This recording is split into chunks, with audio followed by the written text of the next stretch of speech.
Muaji shtator është përcaktuar nga qeveria e re si koha në të cilën do ndërhyet për shembje në objekteve pa leje. Por ky afat nuk pritet të respektohet në qytetin e Durrësit, pasi nga ana e njësive vendore ende nuk ka një listë konkrete të objekteve pa leje të cilët duhet të shëmben. Këtu po punohet. Nismat e kryeministrit Rama për prishjen e ndërtimeve abuzive në Bregdet nuk i ka trembur këta ndërtues. Objektet nga Currilet deri tek Plepat vazhdojnë të ngrihen frikshëm. Jashtë kamerave, drejtoresha e Inspektoratit Ndërtimor Urbanistik në varësi të Bashkisë së Durrësit, Anila Myderizi, thotë se ende nuk ka një listë zyrtare për ato që duhen shëmbur. Pastrimi i Bregdetit nga ndërtimet pa leje shihet me skepticizëm nga urbanistët durrësak.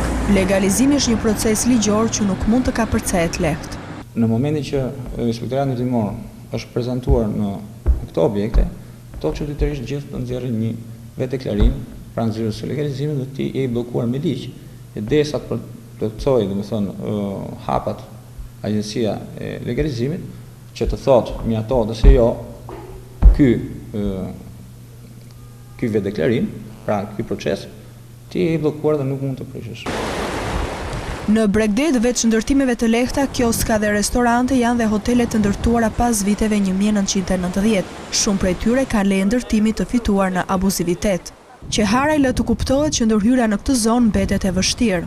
Hapësira ligjore që dha një amendim i ligjit për urbanistikën sidomos për kontrollin disiplinimin e punimeve,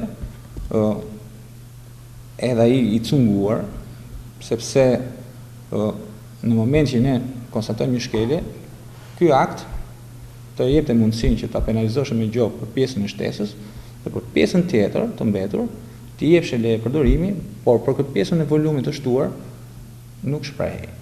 Në prokurorinë e Durrësit vetëm gjatë këtij viti janë denoncuar 120 raste abuzimesh. Në shumë prej tyre janë të implikuar edhe zyrtar të pushtetit vendor, por asnjë prej tyre nuk është penalizuar.